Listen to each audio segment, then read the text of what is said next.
नमस्कार, मैं हूं पल्लवी नागपाल जैरत और आप देख रहे हैं पासबुक द सेविंग शो, जहां हम आपके पैसों से जुड़े हर बदलाव को आसान भाषा में समझाते हैं। तो आज का हमारा मुद्दा है बैंक लॉकर से जुड़ा हुआ। जी हां, आरबीआई ने हाल ही में लॉकर को लेकर महत्वपूर्ण गाइडलाइंस जारी की हैं। जी हां, वही लॉकर जहां पर हम अपने जेवर यानी कि ज्वेलरी, प्रॉपर्टी के कागजात से लेकर सभी कीमती चीजें जो है वो बैंक के भरोसे लॉकर में रख देते हैं। लेकिन क्या बैंक लॉकर वाकई सबसे सुरक्षित जगह है?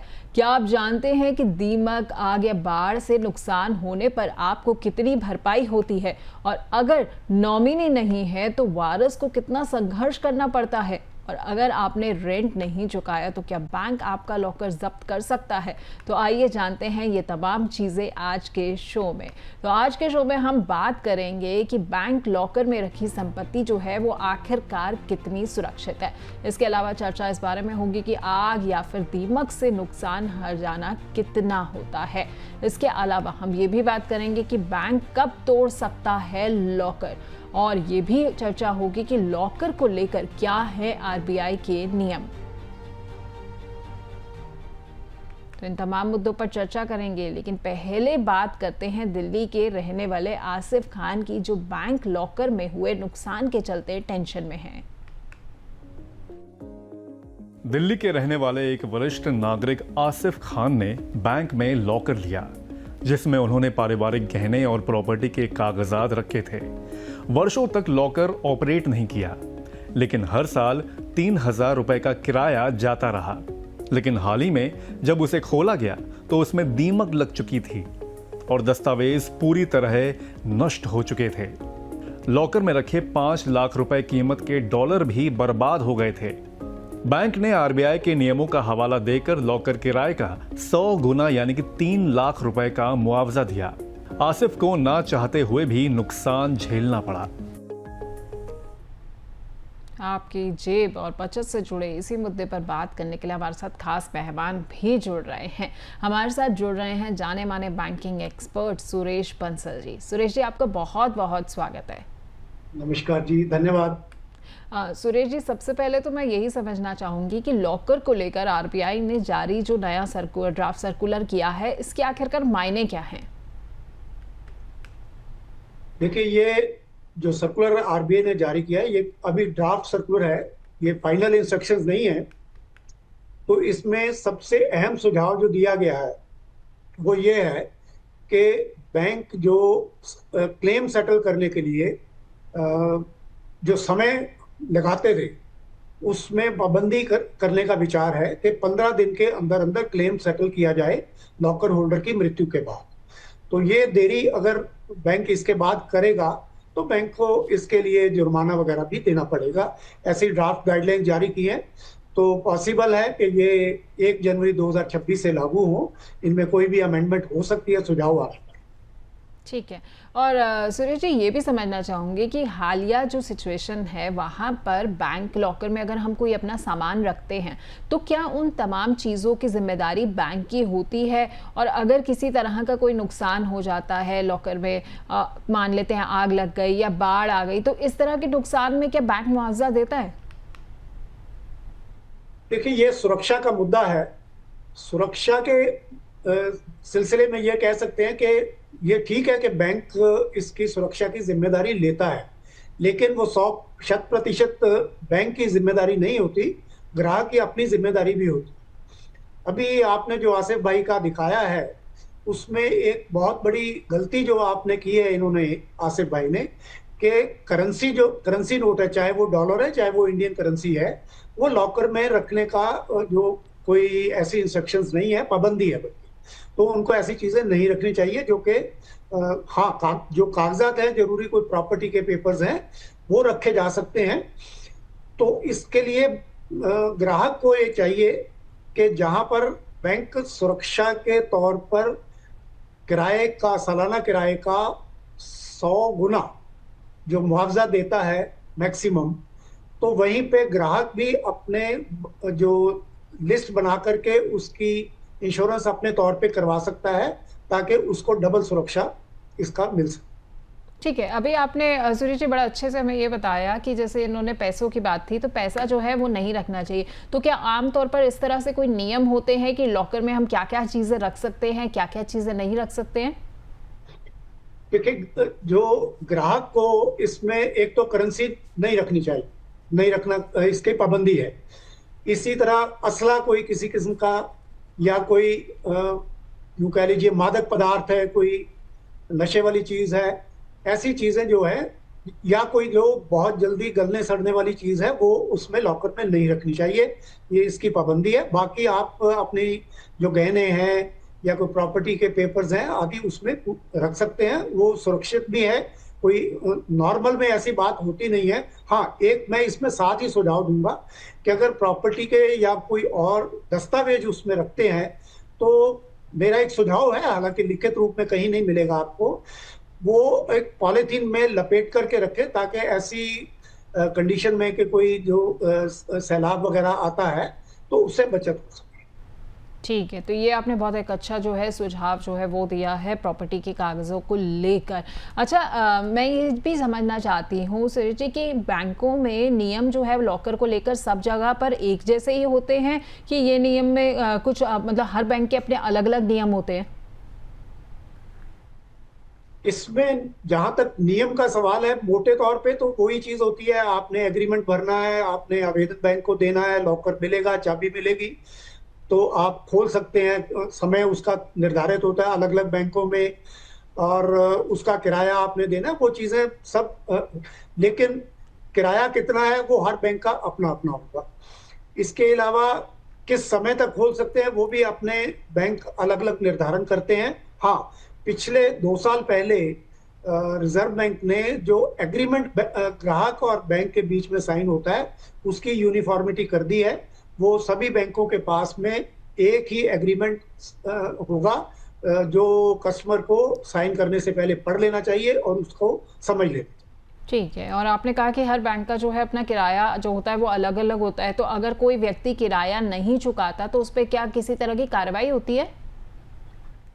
देखिए, जब बैंक कोई लॉकर ग्राहक को देता है तो उस समय लगभग 3 साल का किराया आमतौर पे हर बैंक उसके बराबर में, प्लस लॉकर को तोड़ने का जो खर्चा किसी समय पे लग सकता है, उसके बराबर में एक फिक्स डिपॉजिट बैंक के पास में रखते हैं, ताकि बैंक हर साल फिक्स डिपॉजिट के ब्याज से अपना किराया चुकता कर सके, ले सके।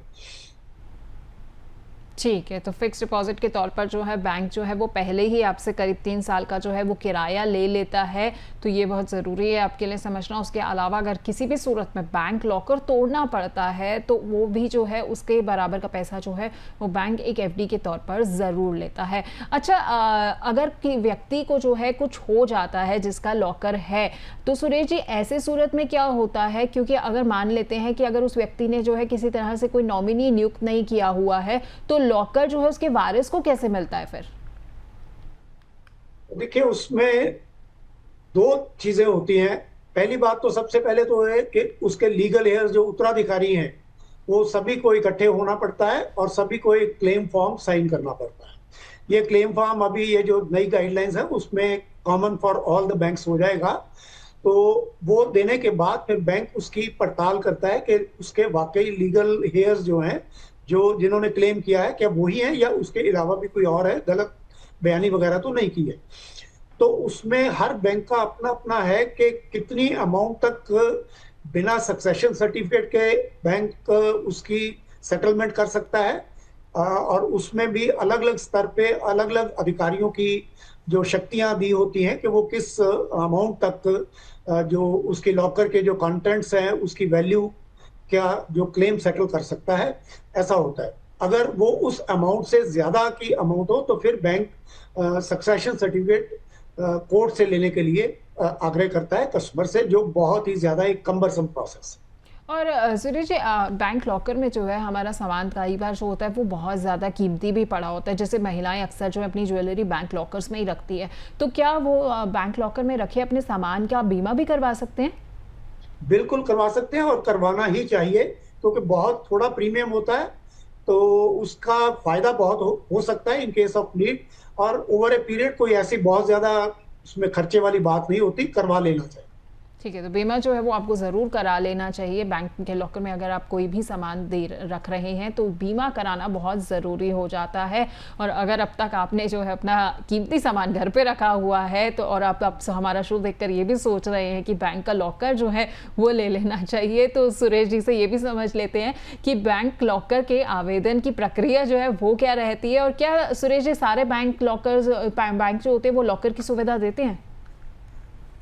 जरूरी नहीं है, जैसे गांवों में ऐसी सुविधा बहुत कम मिलेगी आपको, और कई कई जगह नई शाखाएं होती हैं, उसमें जगह नहीं होती है, तो उसमें क्योंकि इसके लिए प्रॉपर स्ट्रांग रूम होना चाहिए, तो स्ट्रांग रूम के बिना वो सुरक्षित नहीं होता। तो स्ट्रांग रूम जहाँ पे नहीं होता वहां पे लॉकर की सुविधा नहीं मिलती है। जहां तक आपने दूसरा सवाल किया है आवेदन के लिए, बैंक के नॉर्मल प्रोसेस है, आपको सेविंग अकाउंट खोलने के लिए हर बैंक कहेगा, और सेविंग अकाउंट के लिए आपको जो अपना इंट्रोडक्शन मीन्स के आपको आधार कार्ड और पैन कार्ड वगैरह की कॉपियां देनी पड़ती हैं। तो लॉकर के लिए लॉकर का एग्रीमेंट होता है जो आपको साइन करना पड़ता है, और कस्टमर को ये होना चाहिए कि एक तो बैंक के लॉकर का क्या किराया है वो देख लेना चाहिए, किस साइज का लॉकर उसको लेना हो, क्योंकि 3 साइज के नॉर्मली लॉकर्स होते हैं, small, medium and large size के। तो तीनों का किराया अलग अलग होता है, कोई क्या अफोर्ड करना चाहता है, कितनी उसमें ज्वेलरी या दूसरी चीजें रखना चाहता है, उसके मुताबिक साइज भी देख करके वो तय कर ले पहले, लॉकर लेने से पहले। तो फिर उसके बाद जो एग्रीमेंट है वो उसको देखना चाहता है, पढ़ना चाहता है, अवश्य पढ़ लेना चाहिए। तो ये चीजें साइन करने के बाद बैंक एक चाबी जो है कस्टमर को देता है, और दूसरी मास्टर की होती है जो बैंक के अधिकारियों के पास है। कभी भी जब खोलना होता है लॉकर उसके बाद में, तो लॉकर होल्डर अपनी चाबी लगाता है, बैंक का ऑफिसर अपनी मास्टर की लगाता है, दोनों चाबियां इकट्ठी लगती हैं तो वो लॉकर खुलता है। एक चाबी किसी से भी लॉकर कोई भी नहीं खोल सकता, दोनों में से कोई पार्टी भी अपने आप नहीं खोल सकता।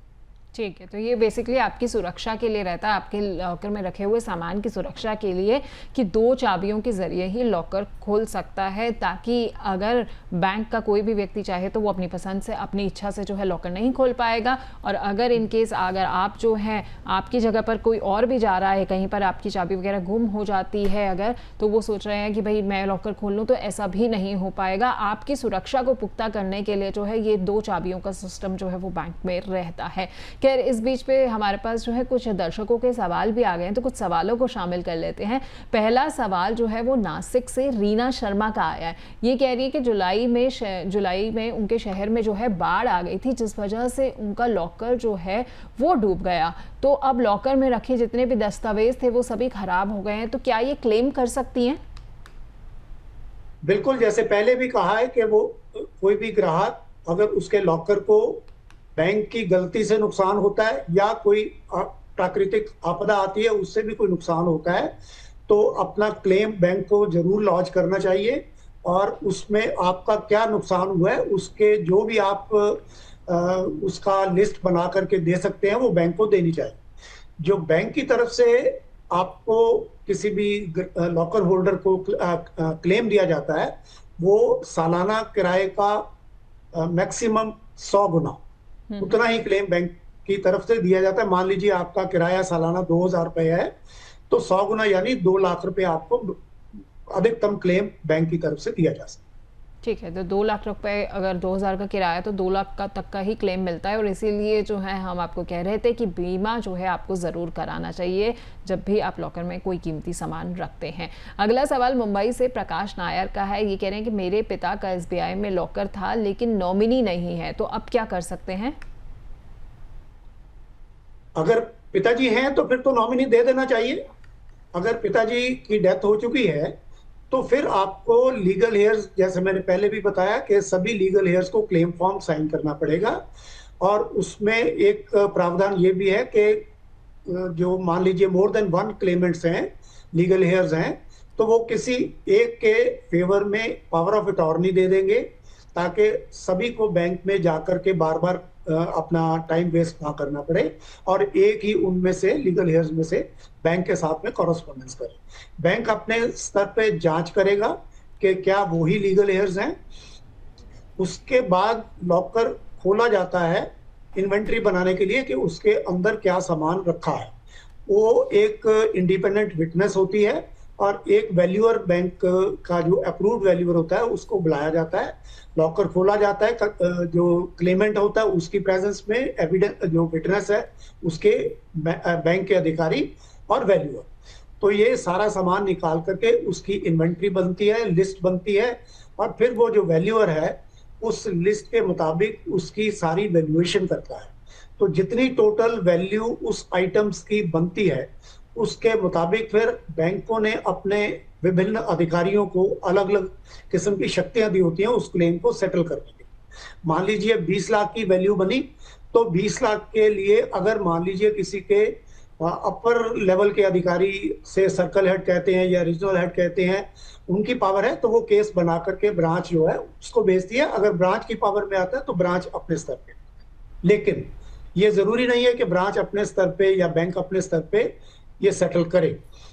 अगर अमाउंट ज्यादा है, अभी मैं इसके बाद में आपको गाइडलाइंस का जिक्र भी करूंगा, अगर वैल्यूएशन ज्यादा है तो फिर बैंक उसके लिए सक्सेशन सर्टिफिकेट के लिए इंसिस्ट करते हैं, वो आपको सक्सेशन सर्टिफिकेट लाना पड़ेगा। हाँ, अभी मैं जो गाइडलाइंस के बारे में जिक्र करूं तो अभी हर बैंक की अपनी अपनी गाइडलाइंस है। कोई 5 लाख के लिए भी कह देता है कि सक्सेशन सर्टिफिकेट लेके आओ, कोई हो सकता है 25 लाख के लिए भी नहीं मांगता। तो अभी ये जो नई गाइडलाइंस जारी की गई है, जो जब भी लागू होगी, इससे जनवरी 2026 से लागू हुई, इसमें गाइडलाइंस रिजर्व बैंक ने ये कहा है कि हर बैंक अपनी एक मिनिमम थ्रेशोल्ड लिमिट डिसाइड करे। वो 15 लाख से कम किसी बैंक की नहीं होगी। 15 लाख से अधिक कोई बैंक करना चाहता है तो वो कर सकता है। तो 15 लाख या इससे अधिक जो भी डिसाइड हर बैंक ने अपनी थ्रेशोल्ड लिमिट की है, उसके नीचे सक्सेशन सर्टिफिकेट की डिमांड बैंक नहीं करेगा। उस अमाउंट के ऊपर बैंक सक्सेशन सर्टिफिकेट की डिमांड करेगा। ठीक है, और एक सवाल और ले लेते हैं। लखनऊ से अजय गुप्ता का है, ये कह रहे हैं कि बैंक लॉकर में रखे सोने का सामान जो होता है या बाकी कोई सामान है, उसकी जानकारी कहीं पर दर्ज करता है क्या बैंक? बैंक को आपने लॉकर में क्या रखा है इसके बारे में बिल्कुल कोई जानकारी नहीं होती।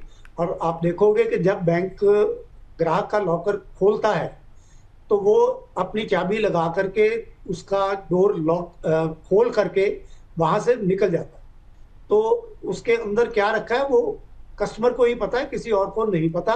बैंक के पास में ऐसी कोई लिस्ट नहीं होती कि उसके अंदर क्या रखा। ठीक है, तो बैंक के पास किसी तरह की लिस्ट नहीं होती है कि आप अपने लॉकर में क्या सामान रख रहे हैं। तो खैर, अगर आप भी अपने सवाल जो है वो पूछना चाहते हैं, आप चाहते हैं कि सुरेश जी आपके सवालों के जवाब दे, तो बहुत ही सिंपल सा तरीका है। आपको सबसे पहले क्या करना है कि अपने सवाल जो है हमें व्हाट्सएप के ज़रिए भेजने हैं। व्हाट्सएप के मैसेज में आप टाइप कीजिए पास और फिर एक स्पेस देकर जो है अपना मैसेज टाइप कीजिए और उसके बाद 9354027995 पर अपना सवाल हमें भेज दीजिए। इसके अलावा फेसबुक और एक्स के ज़रिए भी आप अपना सवाल हमें भेज सकते हैं, या फिर YouTube में जहां पर हमारा शो है उसके नीचे के कमेंट सेक्शन में जाकर आप अपना सवाल हमें भेज सकते हैं। तो चर्चा को आगे बढ़ाएंगे, लेकिन फिलहाल अब चलते हैं अपने सहयोगी अभिषेक गुप्ता के पास और जानते हैं कि बैंकों के लॉकर का रेंट जो है वो कितना है। इसके अलावा भी अभिषेक आपके लिए और भी कई काम की जानकारियां लेकर आ रहे हैं कि जैसे अगर किसी व्यक्ति का जो है नॉमिनी नियुक्त नहीं हुआ है तो उसके लिए कौन कौन से दस्तावेज लगते हैं। अगर नॉमिनी नियुक्त हो गया है और उसके बाद जो है वो लॉकर अगर एक दूसरा व्यक्ति जो अपने हाथ में लेना चाहता है तो कौन कौन से पेपर्स जो हैं वो जमा कराने वाले होते हैं। तो अभिषेक के पास चलते हैं इस तमाम जानकारी के लिए। Thank you Pallavi. Bank locker जिसमें आप अपना कीमती सामान रखते हैं उसका रेंट कितना चल रहा है, और इनकेस अगर लॉकर के ओनर की मृत्यु हो जाती है तो उस केस में जो आपके क्लेम के जो तरीके हैं, जो क्लेम का जो प्रोसेस है, उसके क्या नियम होते हैं, क्या कानून होते हैं, वो सब चीज़ें आज एक एक करके हम आपको समझाने की कोशिश करते हैं। तो सबसे पहले स्क्रीन पर लेकर आते हैं कि बैंक लॉकर के जो रेंट हैं वो जो मेट्रो शहर है, जो बड़े शहर हैं, वहाँ पर क्या रेंट चल रहा है इसका। तो यहाँ पर आप देख सकते हैं कि SBI की अगर बात करें तो 2,000 रुपये से 12,000 रुपये के बीच में इसका रेंट चलता है, जो कि ईयरली बेसिस पर है। PNB का 2,000 रुपये से 10,000 रुपये का रेंट सालाना लगता है। उसके बाद HDFC बैंक की अगर बात करें तो 1,100 रुपये से लेकर 20,000 रुपये तक का एनुअल रेंट HDFC के लिए अगर आप लॉकर फैसिलिटी लेते हैं तो उसके लिए आपको ही देना पड़ेगा। ICICI बैंक की अगर बात करें तो 3,000 रुपये से 22,000 रुपये का रेंट एनुअली इसका भी पड़ता है। अब ज़रा ये जानते हैं कि इनकेस अगर, जैसे कि मैंने शुरुआत में आपको बताया कि अगर लॉकर का जो ओनर है उसकी अगर मृत्यु हो जाती है, डेथ हो जाती है, तो यहाँ पर क्लेम का प्रोसेस क्या होगा। तो यहाँ पर दो आपको सिचुएशंस बताते हैं। जैसे मान लीजिए कि अगर नॉमिनी है तो उसमें सिर्फ 2 सर्टिफिकेट आपके लगेंगे, 2 डॉक्यूमेंट्स लगेंगे। पहला डेथ सर्टिफिकेट लगेगा मृतक का, और दूसरा जो रहेगा वो सरकारी पहचान पत्र रहेगा, जो कि आधार कार्ड हो सकता है या फिर ड्राइविंग लाइसेंस हो सकता है या फिर दूसरे सरकारी डॉक्यूमेंट्स यहाँ पर लग सकते हैं। अब दूसरी सिचुएशन में अगर हम लोग जानें तो फिर देखते हैं कि अगर नॉमिनी ना हो तो उस सिचुएशन में क्या हो सकता है। तो वहाँ पर आप देखेंगे तो क्लेम फॉर्म जिसमें सभी उत्तराधिकारी के साइन हैं वो आपको चाहिए होंगे, यानी कि जो लीगल हायर्स हैं उनके साइन आपको क्लेम फॉर्म में दाखिल करवाने पड़ेंगे। ये फॉर्म आपको सबमिट करना पड़ेगा। उसके बाद आपको मृतक का डेथ सर्टिफिकेट देना पड़ेगा। उसके बाद तीसरे की अगर बात करें तो स्थायी पता प्रमाण पत्र यहाँ पर आपको प्रोवाइड करवाना पड़ेगा। और एक और डॉक्यूमेंट है जहाँ पर हम लोग बोलते हैं कि क्लेम ना करने वाले उत्तराधिकारी से एनओसी लेना बहुत ज़रूरी है, यानी कि जो क्लेम कर रहा है वो बाकी उत्तराधिकारियों से उनका एनओसी, नो ऑब्जेक्शन सर्टिफिकेट यहाँ पर लेना ही पड़ेगा। और आखिर में है कानूनी उत्तराधिकारी होने का प्रमाण पत्र भी देना पड़ेगा, यानी कि जो क्लेम करने की कोशिश कर रहा है, जो क्लेम करने के लिए यहाँ पर प्रोसेस करने की कोशिश कर रहा है, उसको भी कानूनी उत्तराधिकारी होने का प्रमाण पत्र अपना देना पड़ेगा। अब आपने एक तरह से क्लेम फॉर्म भर दिया, उसके बाद इन केस अगर बैंक से यहाँ पर डिले करते हैं, यहाँ पर देरी करते हैं, तो उसके भी कुछ नियम यहाँ पर ड्राफ्ट किए गए हैं आरबीआई की ओर से। तो वो कौन से नियम हैं, चलिए एक एक करके वो भी जान लेते हैं। तो यहाँ पर आप देख सकते हैं कि आरबीआई ने कुछ, जैसे मैंने बताया कि बैंक जो है उनके लिए कुछ क्या नाम है, ड्राफ्ट किया गया है। और यहाँ पर इन केस अगर वो डिले करते हैं तो उनको थोड़ा सा यहाँ पर भारी पड़ सकता है। यहाँ पर क्लेम के 15 दिनों के भीतर ही यहाँ पर आपको क्लेम, जैसे आपने क्लेम किया तो 15 दिन के अंदर ही बैंक को यहाँ पर आपको क्लेम सेटलमेंट करना पड़ेगा। उससे ज़्यादा डिले ये नहीं कर सकते हैं। ये लिमिट एक तरह से आरबीआई ने यहाँ पर सेट कर दी है। उसके बाद निपटान में अगर देरी करते हैं तो वो देरी एक तरह से बैंकों की लापरवाही मानी जाएगी, यानी कि एक तरह से वो क्विंटेसेंशियल की तरह से, यानी कि एक तरह से वो यहाँ पर देरी करने की कोशिश करें, वो लापरवाही होगी। वहीं लॉकर में देरी के लिए 5,000 रुपये पर डे का मुआवजा एक तरह से बैंक आपको यहाँ पर देगा। उसके बाद दूसरी अगर हम लोग बात करें तो आरबीआई के नए नियम, जो ये वाले नियम जो लागू होंगे वो 1 जनवरी 2026 से लागू हो जाएंगे। तो यहाँ पर ये पूरी जानकारी है बैंक लॉकर को लेकर। और लास्ट में जैसे कि हम लोगों ने आपको बताया कि इनकेस अगर बैंक भी यहाँ पर डिले करता है क्लेम सेटलमेंट को आपको देने में, तो फिर वहाँ पर भी बैंक को भी यहाँ पर पेनलाइज किया जाएगा एक तरह से। तो यह है पूरी जानकारी। Over to you Pallavi. बहुत बहुत शुक्रिया अभिषेक आपका। तो क्लेम प्रोसेस में अगर बैंकों की तरफ से देरी हो रही है तो वो उन्हें अब भारी पड़ सकती है। उम्मीद कर रहे हैं कि ये नए नियम जो है जल्द से जल्द लागू हो जाएंगे। सुरेश जी, आरबीआई के लॉकर से जुड़े हुए ये जो नए नियम होंगे कहीं ना कहीं ग्राहकों के लिए ये काफ़ी फायदेमंद साबित हो सकते हैं। बिल्कुल सही कहा आपने। ग्राहक अभी जो होता है कि बैंकों के पास जब क्लेम अपना लॉन्च करते हैं इस मृत्यु के केस में, तो वो महीना 2 महीने बड़ा नॉर्मल सा प्रोसेस ऐसा चलता है।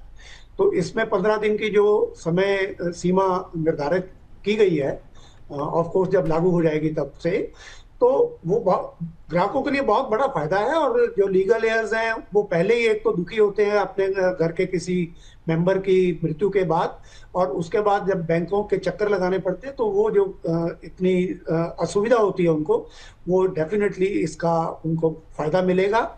और दूसरा, जो देरी के बदले 5,000 रुपये प्रतिदिन बहुत बड़ी अमाउंट है। डिले के जो पेनल्टी बैंक को देनी पड़ेगी ग्राहक, तो इसके लिए बैंक नेचुरल है कि समय के अंदर ही इस क्लेम का निपटान करेंगे। लेकिन एक चीज ध्यान इसमें रखनी चाहिए कि वो 15 दिन कब से शुरू होंगे। अगर आपने सिर्फ एक क्लेम फॉर्म दे दिया, बाकी डॉक्यूमेंट्स बैंक ने जो मांगे वो नहीं दिए, तो जब तक आप डॉक्यूमेंट्स नहीं देंगे तब तक वो 15 दिन शुरू नहीं होंगे। डॉक्यूमेंट्स पूरे करने के बाद वो 15 दिन शुरू। ठीक है, तो आपको दस्तावेज जो है पहले पूरे जमा करने होंगे, उसके बाद जो है वो समय सीमा 15 दिन की जो है वो शुरू होगी। इसके अलावा सुरेश जी समझना चाहेंगे और कौन कौन से अहम नियम हैं आरबीआई के जुड़े हुए, नए नियम जो हैं उनमें ग्राहकों को फायदा हो सकता है? कौन से ऐसे और नए नियम हैं? देखिए, इसमें नॉमिनेशन का है। नॉमिनेशन जो है, वैसे तो डिपॉजिट्स के लिए अभी जो नया नियम आ गया है वो तो लागू हो गया है कि आप डिपॉजिट के केस में, जो saving account, fix deposit account case में, आप एक या एक से ज्यादा भी नॉमिनेशन दे सकते हैं। तो ये 4 नॉमिनेशन तक दिए जा सकते हैं। और वो नॉमिनेशन भी 2 प्रकार के होंगे अभी। उसमें एक तो होगा कि मान लीजिए 3 या 4 नॉमिनी आपने दिए हैं, तो वो तीनों चारों नॉमिनीज का जो शेयर है वो जो डिपॉजिट होल्डर है वो डिसाइड करेगा पहले कि किस किस को कितना कितना शेयर दिया जाए। या दूसरा उसको कहते हैं सक्सेसिव नॉमिनेशन। वो होती है कि आप पहला ए है, मान लीजिए ए नॉमिनी होगा, अगर ए की डेथ हो जाती है तो बी नॉमिनी होगा, बी की डेथ हो जाती है तो सी नॉमिनी होगा। तो इस तरह सक्सेसिव नॉमिनेशन, ये दो प्रकार की नॉमिनेशन है। लेकिन लॉकर के केस में ऐसा नहीं है। तो लॉकर के केस में जो नॉमिनेशन, एक हमारे कस्टमर आमतौर पे गलत फहमी होती है, दो प्रकार के नॉमिनी होते हैं। एक नॉमिनी उसको भी कहते हैं जो जिसको लॉकर ऑपरेट करने की एक अथॉरिटी लॉकर होल्डर दे देता है अपनी लाइफ टाइम के लिए। वो नॉमिनी जो है लाइफ टाइम के बाद उसकी नॉमिनेशन वैलिड नहीं होती, वो नॉमिनी डिफरेंट होता है। ये जो नॉमिनी होता है वो डेथ के बाद का नॉमिनी होता है और उसको अपना प्रमाण पत्र जो देना होता है, या लीगल हेयर्स का, जो लीगल हेयर्स नहीं है, नॉमिनी नहीं है, तो सक्सेशन सर्टिफिकेट या जो सरकारी जो अधिकारी होते हैं एसडीएम वगैरह, वो लेटर ऑफ लीगल हेयर वो इशू करते हैं, वो दे करके बैंक से उसका क्लेम ले सकते हैं। ठीक है। और सुरेश जी, इस बीच में कुछ और हमारे दर्शकों के हमारे पास सवाल आ गए, तो कुछ और सवालों को भी शामिल कर लेते हैं। भोपाल से सुधा मिश्रा का सवाल है, ये कह रही है कि क्या लॉकर में रखे गहनों की बैंक से वैल्यूएशन होती है? जब आप रखते हैं तब कोई वैल्यूएशन नहीं होती, क्योंकि पहले भी मैंने बताया कि बैंक लॉकर में आपने क्या रखा है क्या नहीं रखा, ये हमें बैंक वालों को कुछ नहीं पता। तो इसकी लिस्ट जो है वो कस्टमर को खुद बना करके रखनी चाहिए। In case of any mishap, कम से कम उसको ये पता हो कि लॉकर के अंदर मैंने क्या रखा था, क्योंकि भूल जाता है बाद में आदमी। अदरवाइज बैंक के पास ना कोई लिस्ट होती है ना कोई वैल्यूएशन। ठीक है। और अगला सवाल जो है वो पुणे से दीपक ठाकुर का है। ये कह रहे हैं कि मेरा ट्रांसफ़र जो है मुंबई से पुणे हुआ है, तो क्या मैं अपना लॉकर ट्रांसफ़र करा सकता हूँ? नहीं, लॉकर ट्रांसफर नहीं होता। लॉकर तो सरेंडर होगा, नई जगह पे जाकर के आपको नया लॉकर लेना पड़ेगा, नया एग्रीमेंट साइन करके देना। ठीक है, तो नया लॉकर जो है वो आपको लेना होगा, ट्रांसफ़र नहीं हो सकता है। अहमदाबाद से मेघा रावल का सवाल है, ये कह रही है कि क्या बच्चों के नाम पर लॉकर लिया जा सकता है? देखिए मेघा जी को ये समझना होगा कि बच्चे कोई भी एग्रीमेंट लीगली साइन नहीं कर सकते। तो लॉकर लेने के लिए आपको एग्रीमेंट साइन करना होता है, इसलिए बच्चों के नाम पर, जो नाबालिग बच्चे हैं उनके नाम पे लॉकर नहीं लिया जा सकता।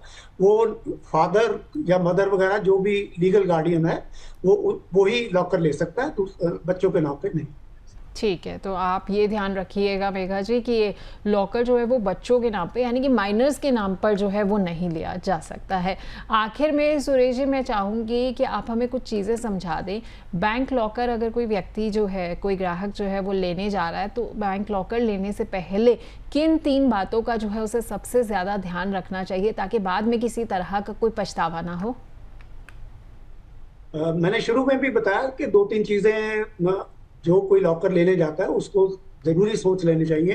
एक तो किस साइज का लॉकर लेना है, किस बैंक का लॉकर का रेंट कम है, उसके घर के नजदीक कन्वीनियंट है या नहीं है।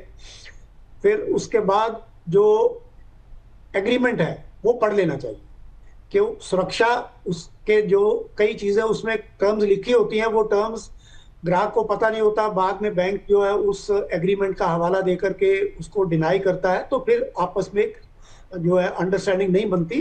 तो वो एग्रीमेंट भी पहले पढ़ लेना चाहिए। और बाकी जो है इसमें कोई ऐसी बात नहीं है। चाबी अपनी संभाल के रखनी चाहिए, ये भी बहुत जरूरी है। चाबी गुम हो जाए तो बैंक के पास कोई डुप्लीकेट चाबी नहीं होती कि वो आपको दे दे। तो बैंक को फिर उस कंपनी के जो मैकेनिक है उसको बुला करके आपकी प्रेजेंस में लॉकर तोड़ना पड़ता है। लॉकर का फिर लॉक टूटता है, नया लॉक लगता है, तो उसका खर्चा फिर कस्टमर को बियर कर। ठीक है, तो इन चीज़ों का जो है आपको ख्याल रखना चाहिए, और ख़ास तौर पर जो है आपको अपनी चाबी की जो है वो तो ज़रूर सुरक्षा करनी चाहिए, क्योंकि दोबारा जो है वो आपको इशू नहीं हो पाएगी। तो ये काफ़ी जो है ध्यान रखने वाली बात है। तो बहुत बहुत शुक्रिया सुरेश जी आपका, आप हमारे साथ जुड़े, आपने हमें ये बहुत अच्छे से समझा दिया है कि बैंक लॉकर में जो रखी हुई चीज़ें हैं वो कितनी सुरक्षित है या नहीं है, और कैसे जो है हम इन चीज़ों की सुरक्षा जो है और बढ़ा सकते हैं। तो बहुत बहुत शुक्रिया आपका। Thank you ji. Thank you very much sir. तो अब जब आप जान गए हैं कि बैंक लॉकर में रखी चीज़ें कितनी सुरक्षित हैं और किन नियमों का पालन करना आपके लिए ज़रूरी है, तो अगली बार लॉकर लेने से पहले सोच समझकर कदम उठाइए। जुड़िए द पासबुक शो के साथ हर हफ्ते और जानिए आपकी मेहनत की कमाई को कैसे आप रख सकते हैं पूरी तरह से सुरक्षित। और तब तक देखते रहिए अमर उजाला द बोनस।